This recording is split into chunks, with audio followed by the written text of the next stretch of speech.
Si Undersecretary na pala, Yusek na pala. Kita Tama mo ba? yan? Yusek na ba? Promoted na si... na.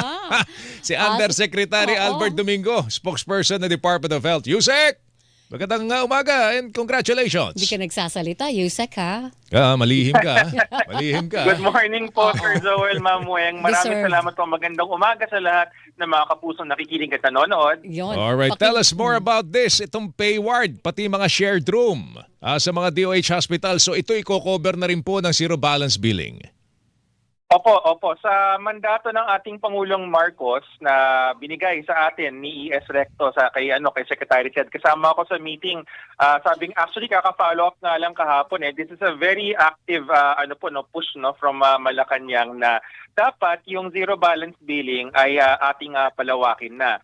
So alam natin tumatalab na siya sa basic accommodation para sa lahat naman po ng Pilipino, mahirap or middle class. Pero sabi nga ng Executive Secretary Recto, paano naman ang ating mga middle income earners, kasama po tayong tatlo dyan, ang mga middle income earners, na naguhulog tayo or matik na nakakaltas sa ating mga sweldo yung ating contribution.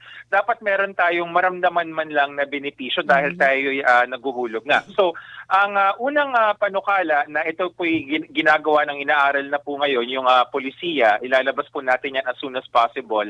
Yung mga DOH hospitals, sila rin pong mga 83 na nagbibigay ng zero balance billing sa basic ward, magkakaroon na sila ng tawagin na nating pay ward na ibig sabihin kasi mga 40 pa lang yung hospital out of 83 na aircon, yung ward, yung iba hindi pa aircon. So ang sabi ni SecTed, ano ba kailangan natin gawin para ma-aircon yung mga ward niyan? Tapos ang ilalagak doon na pasyente is ang direct contributor. Yun nga pong mga middle income earners. Para siguro mas konti yung kama, shared pa rin ho siya, hindi pa rin siya yung full private, pero mas konti yung kama, mas maganda ho yung amenities para maramdaman naman po ng mga nagko-contribute yung benepisyo. Pag sinabi pong shared, ilang tao ilang pasyente sa isang kwarto ang ibig sabihin nun, Yusek?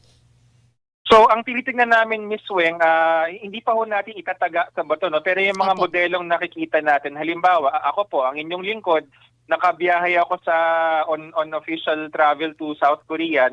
Tingin po tayo last year po to Yung kanilang mga tawagin na natin middle income ward or pay ward nila, hindi lumalampas sa 6 ang tao sa isang ward. So pwedeng isang model 'yon. Meron naman tayong mga ibang private hospitals dito sa Pilipinas na ang kanilang tinatawag nilang pay ward, mas konti pa, 4 sa isang ward. So, yun yung mga naglalaro sa ganong bilang yung tinitignan natin. Pero sabi nga ni Joel kanina ibang sitwasyon sa private hospitals, doon sa DOH hospitals. Kasi karaniwan puntahan talaga yan ng mga kapuso natin, lalo yung naghahangad po ng zero balance billing. Kayang i-accommodate yung dagsa ng mga pasyente kung sakali dahil mas darami yung mga ngailangan at gustong makinabang doon sa zero balance billing, Yusek. Yan, tama yung tanong na yan, Miss Weng, kasi bubuuin natin yung litrato ngayon, di ba? Habang nangyayari itong utos ng Pangulo na zero balance billing pay wards para sa ating middle income earners, direct contributors, tandaan natin na meron din tayong zero balance billing expansion for basic accommodation sa local government units. Sisimulan natin sa mga piling local government units. Tapos meron rin tayo nung MAIFIP na pwede rin gamitin pambayad para ma-zero yung bill sa ating mga Bakit ko binanggit po yun, Miss Weng? Kasi ang gusto natin, madi-decongest natin yung ating mga DOH hospitals. Kasi tama yung tanong mo hindi naman dumadagdag yung kama sa ngayon, although ginagawan natin ng paraan, pero hindi yan immediate. Dapat ma-decongest yun para mas magkaroon ng kama para yung ating mga kababayang kapusong lumalapit ay makakayanang makuha tong serbisyong ito. O kasi naalala ko lang, Joel, Yusek, kahit yung sa sitwasyon sa paborito ng marami na Philippine General Hospital, kasi alam mo naman napakahusay ng mga doktor doon, kaya talagang takbuhan ng mga kapuso natin. Minsan nagsasara sila ng emergency nila dahil sa dami po ng pasyente Opo. Diba? Ang PGH, lang po, linawin ko lang po, ang PGH hindi siya DOH hospital, pero kakibat natin siya, So, correct. Pero yung ganong klase ng sitwasyon, natakbuhan po ng mga pasyente. Dyan, kapag yung mga napupuno yung hospital, yan po yung tinatawag natin na coordination mechanism. Dati tinawag yan na one hospital command nung unang panahon, nung panahon ng COVID. Yes. Hindi lang namin tinatawag na gano'n kasi baka isipan na naman lockdown. Wala pong lockdown. Ito po ay referral system para kapag ang isang government hospital ay napupuno, automatic alam ng ambulansya kung saan dadalhin ng pasyente para hindi nila kailangang para bang isa-isahin na umiikot dun sa mga ospital. So magkakaroon tayo ng ganong sistema din. Mas maganda po yun, Yusek. Yes, May yan po referral. naman ay dadaanin natin sa teknolohiya. Actually, nag-pilot tayo na last year rin. Nung panahon nga na yung PGH ay napuno, nagkaroon kami ng parang triage system na nakikita namin yung bilang ng kama. So yan ay papalakasin pa this year. Sabay-sabay po yan para sakto dun sa paksa natin na zero balance billing para hindi naman na kailangang pumila at mag-aantay ng kama. Kung alam naman natin na merong karatig hospital, medyo sabihin ng 30 minutes away, baka 1 hour away lang, at pwedeng ituro yung pasyente doon. Okay. Ako, tingin ko, Yusek, isa sa pwedeng makatulong sa atin dito kasi sa totoo lang, mapupuno yan at marami pa rin mag-aantay para sila'y ma-accommodate, no? Dahil, alam mo, isa sa mga hindi natin pinag-iipunan, Weng, itong kalusugan eh. So, Totoo. pagka tinamaan ka Parang ng least sakit, priority, no? pagka tinamaan ka ng sakit, talagang magkakalimutan ka. So, malaking bagay po itong zero balance billing para ho sa ating mga kababayan, lalo na sa mga middle income earners na nagbabayad po ng buwis. Pero, mapupuno pa rin po ito, Yusek. At talagang merong maghihintay. Meron pong pipila ng 1, 2, 3 araw para ho makakuha ng kwarto. Kaya lang, if it's a matter of life and death, baka mapilitan po yung tao na pumunta na lang sa isang pribadong ospital. Ang malaking maitutulong siguro sa atin dito, yung pong LGU hospitals. Hindi ba natin sila pwedeng isama dito sa programang ito. Kasi, di ba? Total PhilHealth naman na magbabayad, di ba, Yusek? Tsaka ako, tingin ko, malaki maitutulong ng mga mayor dito. Baka naman pwedeng sumama sila dito sa ganitong klase ng programa. Yes, Joel. Magandang natanong mo na rin yan at siguro babanggitin ko na rin. No? So nung sa aming usapan kasama si Executive Secretary Recto, sabi ni ES Recto, tignan nga natin kung paano yung pagbayad ng PhilHealth sa ating mga government hospitals. Kasama na yung LGU hospitals. Bakit? Siyempre si ES Recto naging congressman rin yan sa Batangas. Tapos ang kanyang butihing may bahay ay governor ngayon ng Batangas. Nakita nila na ang isang gobernador ay magiging interesado na palakasin, pagandahin yung kanyang ospital kung alam niya na may balik na revenue sa Ingles, no? May kumbaga may bayad na makukuha mula sa PhilHealth. Kasi sa totoo lang, lalo na yung mga probinsya na hindi kasing laki ng Batangas, hindi kasing yaman ng mga syudad tulad ng Makati, hindi nila masyadong natutuunan ng pansin yung ospital dahil nalulugi dahil sa budget. Now, ang sabi ng ES na sinang-ayunan ni Secretary Ted, no, at chairman of the board siya ng PhilHealth, dapat yung bayad sa LGU hahanapan ng paraan para mas mataas ng konti kumpara sa nakukuha sa ngayon ng ating mga private hospitals. Ibig sabihin ba kakalimutan na yung private hospital? Hindi naman po. Pero ibig sabihin lang, kailangan mapakita sa mga LGU na okay na palakasin, okay na lagyan ng dagdag na kama para lumaki yung number of beds.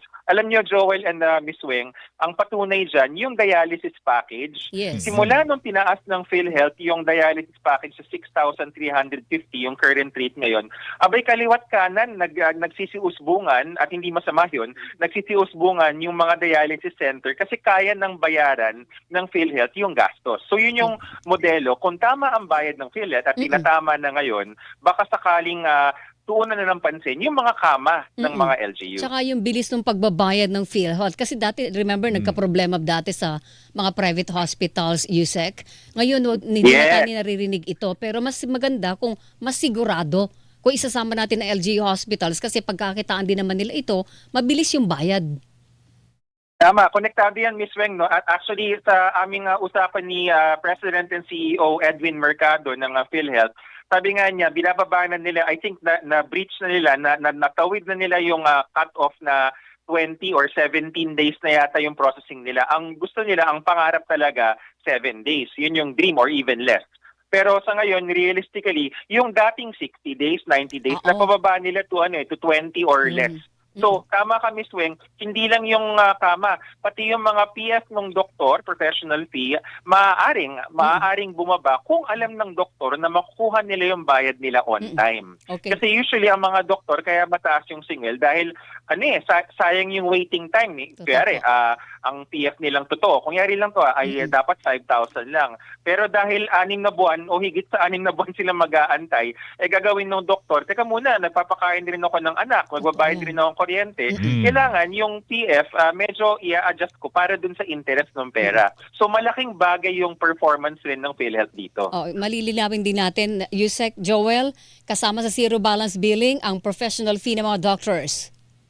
Yes, tama yan. Yun. Dahil isa pa nga, ito nabalitaan din natin. Naalala ko tayo, di ba, sa programa na Yes. Double Wang na pag-usapan yung professional fee ng mga doktor. Opo. Marami rin akong mga kaibigan, mga kaklase, at hindi lang yon, nakikita ko rin ng social media, nagbabasa ako. Iba-iba yung reaksyon. May mga nagsabing, okay yan, na dapat pag-usapan yung iba. Naku, wag naman.